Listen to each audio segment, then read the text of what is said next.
Halo sobat, bagaimana kabarnya hari ini? Semoga sehat selalu ya. Kali ini kita akan membahas alur cerita film yang berjudul Hitman Agent 47 yang dirilis pada tahun 2015, yang menceritakan tentang seseorang dari hasil eksperimen genetika yang dirancang menjadi mesin pembunuh yang sempurna.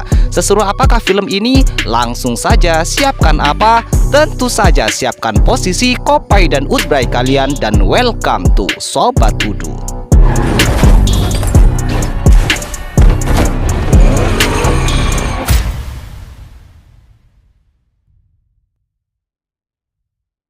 Berdasarkan sejarah yang mengatakan bahwa perang tidak pernah berakhir, maka pada bulan Agustus tahun 1967, seorang pria bernama Litvinenko memulai sebuah program penelitian bernama Agent, di mana program ini bertujuan untuk menciptakan mesin pembunuh yang sempurna, manusia tanpa emosi, tanpa rasa takut, tanpa penyesalan, dan tanpa keraguan. Subjek yang berhasil akan dinamai dengan nama Agent dilanjutkan dengan nomor sesuai urutan pada barcode yang dicap di belakang kepalanya. Program ini akhirnya sukses menciptakan pria tak berperi kemanusiaan yang ujung-ujungnya membuat Litvinenko menjadi merasa bersalah, sehingga ia pun memutuskan untuk kabur dan menghilang beserta para agen-agennya.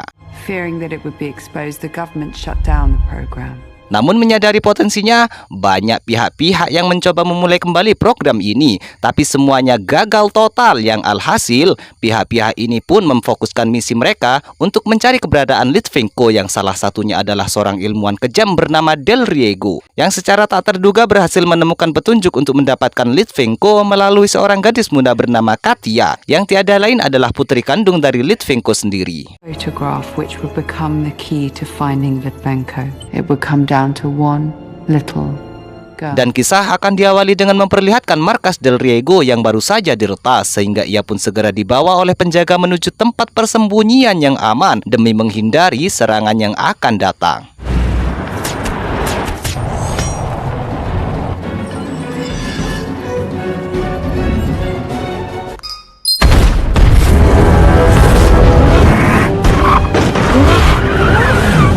Setibanya di tempat persembunyian rahasia, Del Riego pun meminta dua orang operatornya untuk bersiap siaga. Tetapi ya, inilah orang yang sudah meretas markasnya, sekaligus satu orang yang berhasil menghabisi seluruh anak buahnya. Dia bernama Agent 47 alias satu dari sekian banyak subjek percobaan yang selama ini dianggap menghilang. Ia sekarang bekerja untuk pihak lain dan bermaksud untuk mencuri informasi tentang Katia, di mana Del Riego terpaksa memberi informasi tersebut setelah Agent 47 mengancamnya, yang ketika Del Riego sudah beruntung dibiarkan tetap hidup, ia malah mencoba untuk menyerangnya dari belakang. Tetapi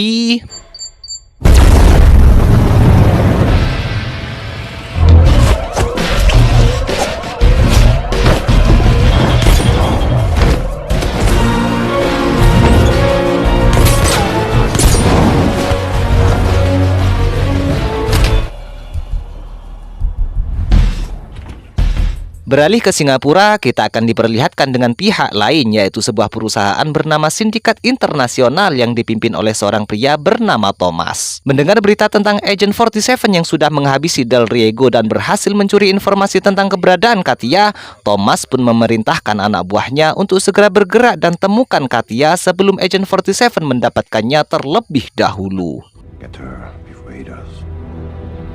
Pindah ke Jerman, tempat Katia mengasingkan diri. Ia tidak sadar jika dirinya saat ini sedang menjadi incaran oleh banyak pihak karena dikira mengetahui tentang keberadaan Litvinenko ayahnya.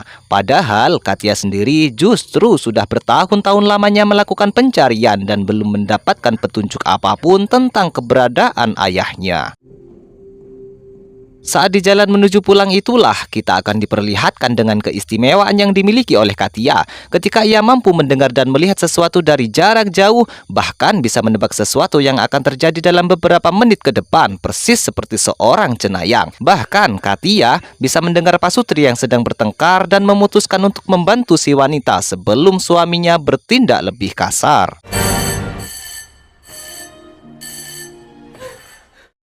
Tiba di apartemennya, Katia langsung minum obat penenang untuk meringankan gejala cenayangnya yang sering muncul secara tiba-tiba. Ia beranggapan jika keistimewaan yang dimilikinya justru adalah suatu penyakit yang harus diredakan, karena ia merasa bahwa kemampuannya hanya mengganggu konsentrasinya dalam melakukan pencarian terhadap ayah kandungnya. Tepat saat larut malam, Katia tiba-tiba terbangun setelah mendapat penglihatan tentang seorang pria botak berdasi merah menuju ke tempatnya, sehingga ia pun memutuskan untuk segera kabur meninggalkan tempat tersebut.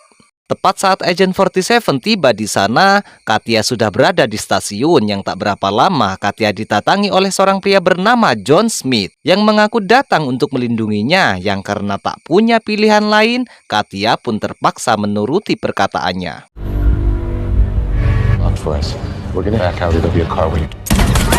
Dan ya, terjadilah pertarungan antara John Smith melawan Agent 47 tepat di tengah rel kereta api, yang ketika John Smith melihat batu bergetar tanda ada kereta yang mendekat, inilah yang terjadi. Menyadari Agent 47 tidak akan berhenti mengejar Katia, John pun terpaksa masuk ke gedung kedutaan dan menembakkan pistol ke atas, sehingga ia dan Katia akan ditangkap untuk dilakukan pemeriksaan. Yang alhasil, Agent 47 pun akan berhenti mengejar mereka berdua.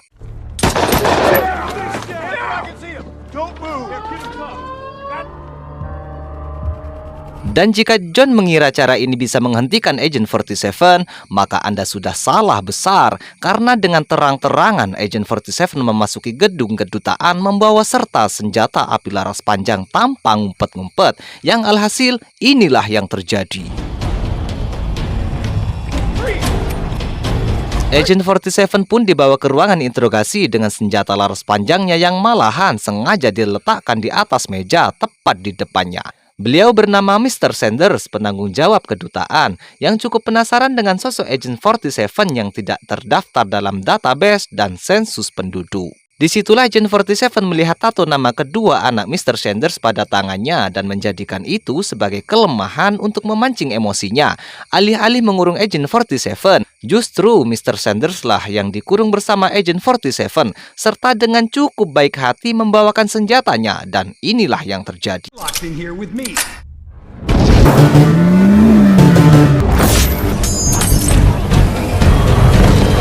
Mendengar ada suara tembakan, John pun langsung melumpuhkan penjaga dan kabur menyelamatkan Katia, di mana mereka langsung mencuri satu mobil polisi dan segera pergi meninggalkan gedung kedutaan. Agent 47 sendiri terlihat sedang menyamar sebagai penjaga dan berhasil mengelabui para tentara yang sedang berdatangan, di mana ia langsung pergi ke atap gedung untuk membidik Katia dari kejauhan dan berhasil menembak Katia tepat di lengannya.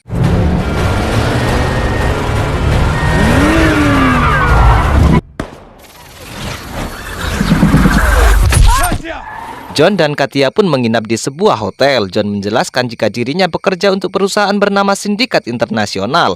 Ia mengaku ditugaskan untuk melindungi Katia dari Agent 47. Ia juga mengetahui beberapa informasi terkait ayahnya, yaitu Litvinko, bahwa beliau punya penyakit kanker paru-paru, hobi memelihara bunga anggrek, dan menguasai beberapa bahasa di Asia. Sehingga Katia pun langsung mencocokkan petunjuk-petunjuk tersebut dengan papan pencariannya, yang alhasil mengarahkan Katia pada satu negara, yaitu Singapura, yang kemungkinan besar menjadi satu tempat persembunyian ayahnya selama ini. What is this? It's my father's life. Tak lama terdengar bunyi telepon, yang ketika John angkat muncullah Agent 47 yang langsung menembaknya dan membawa Katia bersamanya.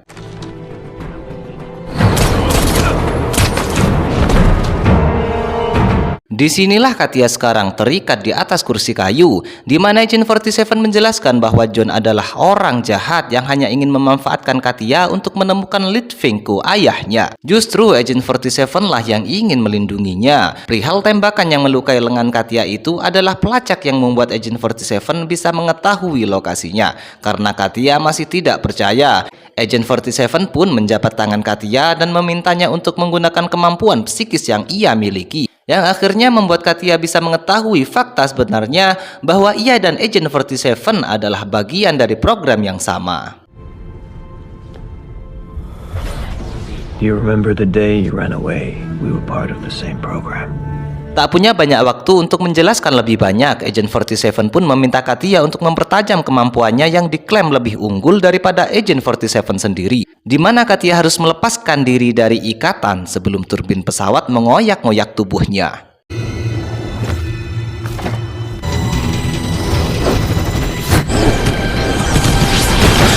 Tak lama setelah Katia berhasil lolos ujian, muncullah beberapa pasukan sindikat internasional yang datang untuk menangkapnya, di mana Agent 47 akan mengajarkan sekaligus mempraktikkan caranya beraksi agar Katia bisa mempelajarinya secara langsung.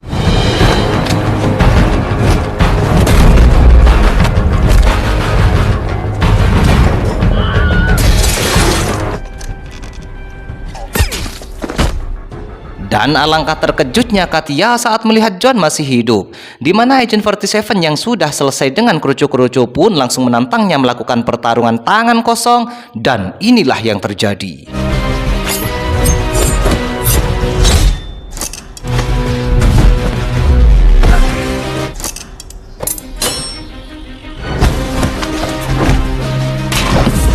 Ketika Agent 47 tumbang, John tidak langsung menembaknya, melainkan meminta Agent 47 untuk mengakui bahwa John jauh lebih unggul daripada dirinya. Yang ternyata si John ini sudah lama terobsesi dengan nama besar Agent 47 yang dijuluki sebagai mesin pembunuh sempurna.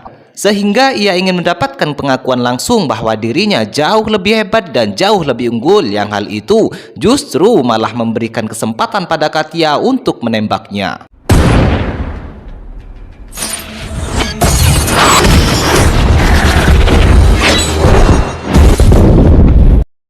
John pun pingsan, Katia dan Agent 47 berhasil lolos, di mana Katia penasaran kenapa John bisa masih hidup setelah menerima 4 kali tembakan, yang ternyata John adalah salah satu subjek percobaan dari perusahaan sindikat internasional. Sarafnya telah ditingkatkan, di bawah kulitnya terlapisi titanium cair yang ringan dan fleksibel, tapi sangat kuat menahan peluru dan serangan benda tajam. Was he? I mean, people don't just walk away from 4 bullets, they just don't. Setelah Katia percaya dengan Agent 47, ia pun memberitahu tentang lokasi Litvinko ayahnya, yaitu di Singapura, sehingga mereka berdua langsung meluncur saat itu juga. Mendengar Katia dan Agent 47 berhasil lolos, Thomas pun mendesak John untuk cari mereka sampai ketemu, di mana John yang sudah berada di kamar hotel pun akhirnya menyadari tentang tujuan kepergian mereka dan langsung memberitahu Thomas tentang hal itu.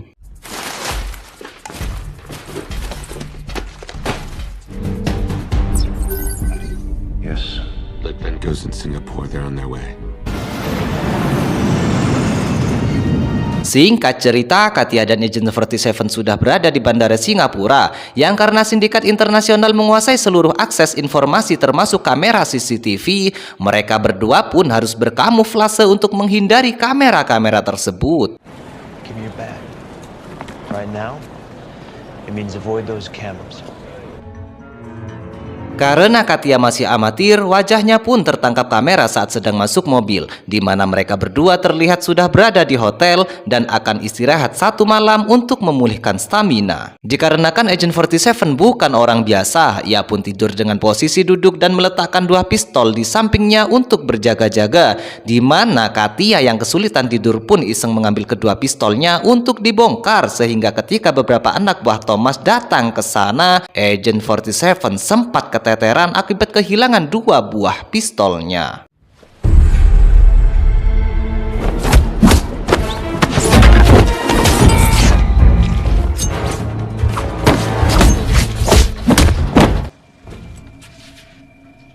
I'm sorry. Tak punya banyak waktu, mereka berdua pun segera meluncur ke lokasi ayahnya Katia, di mana saat sedang berada di lift, Agent 47 melihat inhaler milik seorang bocah dan menukarnya dengan pisau milik Katia.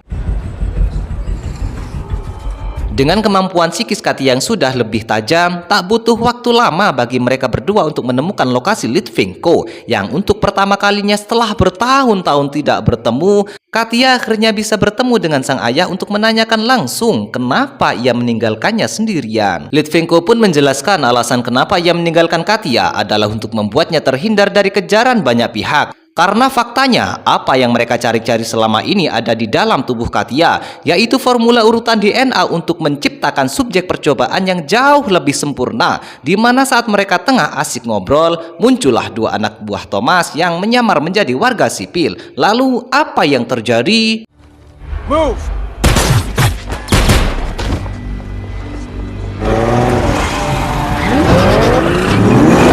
Menggunakan mobil Audi RS7 berwarna merah terang, mereka bertiga pun kabur dari kejaran John dan pasukannya. di mana Katia diminta untuk menunjukkan arah jalan menggunakan kemampuan yang dimilikinya.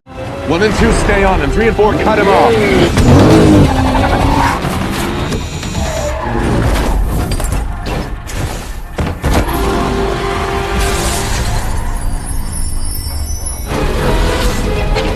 Tepat saat mereka tiba di pusat kota, puluhan anak buah Thomas pun sudah menunggu dan menembakkan mobil Audinya dengan beberapa tali pengikat, sehingga tak ada pilihan lain bagi Agent 47 selain keluar dan menunjukkan kebrutalannya. Dan inilah aksinya.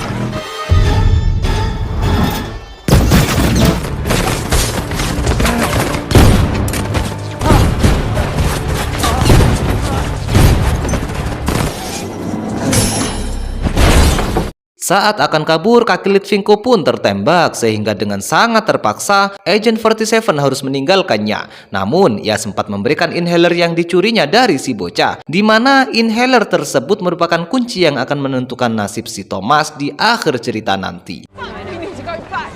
Oh my hand. I have to help him. Akhirnya Litvinko langsung dibawa ke gedung sindikat internasional untuk dipaksa memberikan informasi terkait rumus atau cara menciptakan mesin pembunuh seperti Agent 47.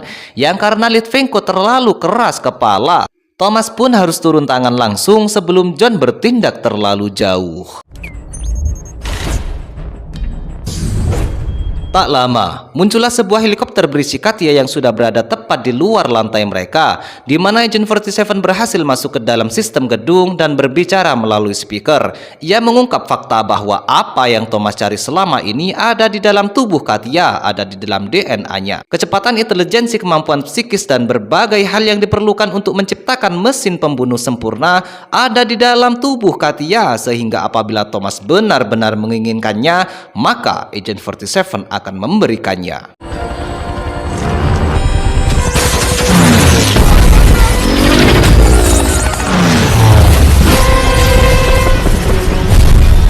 Menyadari gedung ini sudah tidak aman, Thomas pun berencana untuk melarikan diri dengan membawa Litvinko yang sempat mengambil inhalernya, di mana Agent 47 sendiri menyamar menjadi petugas pemadam kebakaran dan berhasil lebih dulu sampai di lantai yang Thomas tuju. Untuk terakhir kalinya, John dan Agent 47 akan bertarung mati-matian, yang dengan lapisan titanium cair yang tertanam di bawah kulit John akan cukup sulit bagi Agent 47 untuk dapat mengalahkannya. Saat John memukul dinding hingga jebol, disitulah Agent 47 memiliki ide cemerlang untuk mengalahkannya, yang dengan kawat pengait yang sering dibawanya, Agent 47 pun berhasil menyetrum John sehingga membuat daya listrik di gedung ini mengalami gangguan. Setelah berhasil menumbangkan John, kini giliran Agent 47 akan berkolaborasi dengan Katia untuk melumpuhkan semua penjaga. Dan inilah aksinya. Thomas sendiri sudah sampai di atap gedung untuk kabur menggunakan helikopter dengan membawa serta Litvinko sebagai jaminan keselamatannya, di mana Katia dan Agent 47 pun segera beraksi kembali untuk mencegah Thomas melarikan diri.